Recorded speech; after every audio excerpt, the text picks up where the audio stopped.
I volunteered. I was drafted. I enlisted. I was nervous. And there I was in Asia, Europe, the Gulf. And I saw things. Incredible things. and people you never forget. I did my job. For my country. My buddies. For total strangers. And I was proud. So grateful.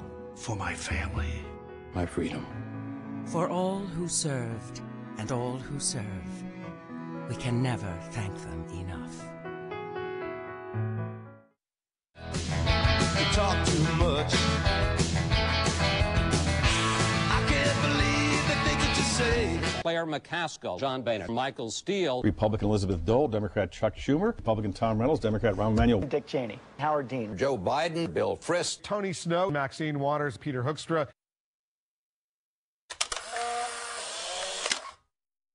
This is it. 2 days and counting. With remaining campaign time now measured in hours. The political stakes enormous. So if you want change, you got to vote for the Democrat. In the last 2 weeks is a surge by Republicans, and I'm trying to figure out why. I think a lot of it is that Republicans have been disenchanted with the way we run Congress, are beginning to come home. Turnout is a function of enthusiasm and commitment. And who's motivated? There's a ground game out there that we know how to run. And at the end of the day, it's going to make a big difference. Yeah, I know you're enthusiastic about this, but let me perhaps dampen that enthusiasm. The Speaker has never denied the conversation. What he said, he didn't recall it. We moved past this. We're now back into what I call all politics is local. And, you know, it's almost as if the Democrats, you know, it's like they're content with losing, because to pull out, to withdraw from this war is losing. The Democrats appear to be content with losing because they're talking about, I want to finish what I'm saying here. You mean, no, Senator, wait one second. I'm going to finish. That's a very strong statement, Senator. That's a very strong statement. They're trying to make the American public believe that we're going to win this war, and we've got to stay there until we do. We're not winning. We're not going to win. They have struggled for months in order to put together a position on Iraq. They could not, and therefore they abandoned it. All Democrats say we have to change the policy.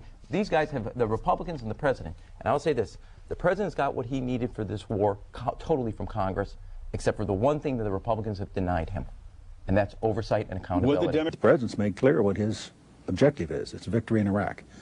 And it's full speed ahead on that basis. And it may seems not be like the public is turned against it right now. It may not be popular with the public. It doesn't matter in the sense that we have to continue the mission. So we know that the outcome that we had all anticipated from people in Congress all the way to the American people have not been accomplished. And it's going to take adjustments. It is going to take changes. I think it's clear that some of the decisions that were made in Iraq in hindsight were inaccurate, and they were not the correct decisions. I think it's unflattering to be running around saying, I told you so. I don't think that's a good campaign slogan, but this was a mistake. If the Democrats take back the House and the Senate, there's going to be some of that as looking at the war policy. There'll be really thorough hearings. We're going to have hearings and oversight. It will not lead to, it will not take on impeachment. We will not do that. Impeachment's off the table. It will not happen. I have no idea that I'm going to be subpoenaed, and obviously we'd sit down and look at it at the time, but probably not in the sense that the president and the vice president are constitutional officers. Now, I wanted to expand that firewall because I have a much broader firewall. Well, I'm not asking them to vote Republican. I'm asking them to vote for me. And, you know, Barack Obama is entitled to his opinion, and we'll discuss that when we meet on the Senate floor. That Democrats still poised right now to take those seats. It's just a question of how much over 15 that they get. I mean, right now, I really do have my floor more like in the 20 to 25 range. And I was talking to one longtime Bush advisor who said this is the year when ties go to the Democrats and the nasty surprises are the ones that we get. Now, how many times have you seen the Washington Post do a second editorial on a candidate that they didn't even endorse? It makes no sense. So clearly I must be winning this race, and the Washington Post will have to write that headline, Steele wins, and then eat it.